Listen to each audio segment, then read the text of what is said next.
Good morning. Welcome to another edition of Take 5. Let me get adjusted. Take 5. It is Sunday, April 10th, 2011. We're in Matthew 14. We're going to look at the death of John the Baptist, and I'm trying to get it together. This is my third attempt to record this because I've gotten a little too upset, and that's not my purpose here. But John's one of my heroes. Jesus said he's the greatest man who ever lived. We're going to look at why he died. Verse 1, At that time Herod the Tetrarch heard about the fame of Jesus, and he said to his servants, This is John the Baptist. He has been raised from the dead. That is why these miraculous powers are at work in him. Alright, what we're about to see now is a flashback. Jesus has been doing all these miraculous powers. Apparently Herod hadn't heard about that until after Herod had put John in prison and had him killed. So now Herod's thinking this Jesus is just John the Baptist. Now, as far as we know, John never did any miraculous powers, but probably Herod was overcome with guilt or something, so your mind plays tricks on you. And anyway, we're going to look now. That's not as important. We want to look at why John the Baptist was killed. Verse 3, For Herod had seized John and bound him and put him in prison for the sake of Herodias, his brother Philip's wife, because John had been saying to him, It is not lawful for you to have her. Okay, we're going to stop right there for now. We may go a little further in a little bit, but probably not. We're going to spend a little time in this section because I feel like it's my responsibility to teach the whole Word of God and not be afraid to teach something. So, let me tell you.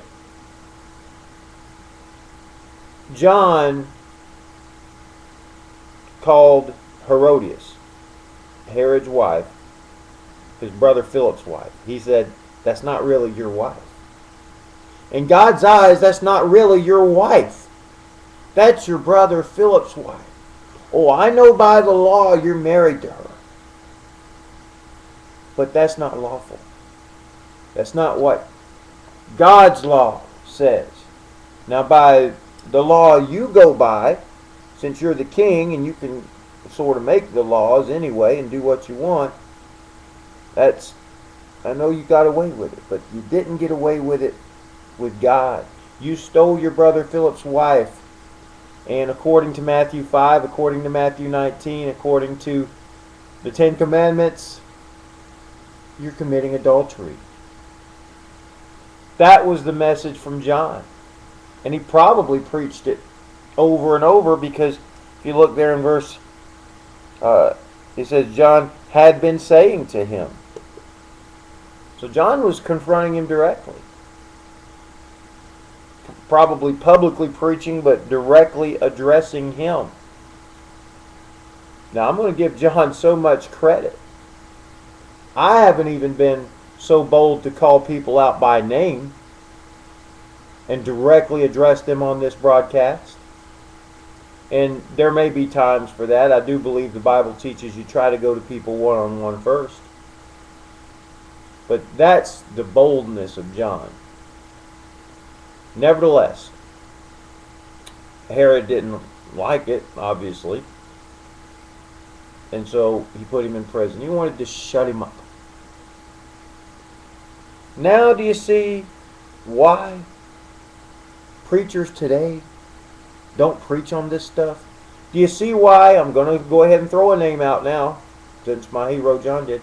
Why when Bill Clinton was getting it on with Monica Lewinsky and all the other ones, why most preachers didn't say anything? The one preacher I know that did, that Reverend Wright, boy, he got trashed up one side and down the other, didn't he? You don't question, you don't check, you don't get involved in politics, first of all. Here's how to keep your job and not get killed as a preacher. Don't mix anything up with politics. Don't ever question anybody in politics. Don't question their morals, don't question their ethics, don't question how they vote, what they stand for. Just leave it completely alone. And secondly, don't question anybody's marriage. Don't question their divorce. Don't question their remarriage. If you avoid those two things, you can stay out of a lot of trouble. There's other things you can do too. Don't preach this, the hard parts. But primarily, that's what got John killed. So I need you to come back the next few days. I didn't get very far, and I didn't think I would. But this is crucial material. You're just not going to get anywhere else, unfortunately. All right? And I know I don't like being this serious, but the Word of God said, we're talking about somebody, a prophet of God, getting beheaded, and I can't get happy about that, and I'm about to lose it. So come back tomorrow on the next edition of Take 5.